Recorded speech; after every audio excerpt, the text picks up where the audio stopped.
being a financial advisor, hindi ganun kadali. Kasi hindi pa ganun ka-open yung mga tao para pag-usapan yung insurance, no? Yung salitang insurance. Pero, it's really our mission, no? Yung mga kaming mga financial advisor, is to protect the financial aspect ng mga tao or yung Filipino people.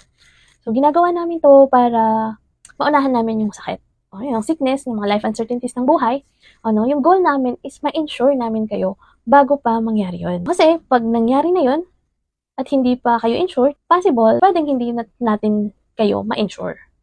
Because, yung health ng isang tao is nagmamatter before kumuha ng insurance. Kaya it's really a privilege of having an insurance. No, kaya habang bata pa tayo, healthy pa tayo, please secure your insurance. Kasi, we'll never know when will it happen. So, pag nangyari yun, yung time na yun, ang tanong dyan, ready ba tayo financially? Are we ready? So, kung sa tingin mo, no, pag nagkasakit tayo, saan tayo kukuha financially, no, pagtustos doon sa gastos na yun, if ever, naiisip mo na wala kang pagkukuhanan, it's really must na i-prioritize mo yung life insurance because it will save you more money. Kasi, one sickness can really wipe out all your savings.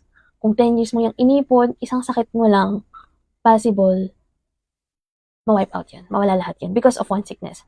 But if you have a life insurance or any insurance, perhaps, health insurance, no, it will save you a lot of money. No? Parang insurance kasi is saving now for the betterment of your future. Kaya if you're so disposed, no, if you're thinking of a sign to get an insurance, kung kailangan mo ba, go mo na. Kung kausapin mo na yung financial advisor na nagme-message sa'yo, i-secure mo na yung life insurance na meron ka.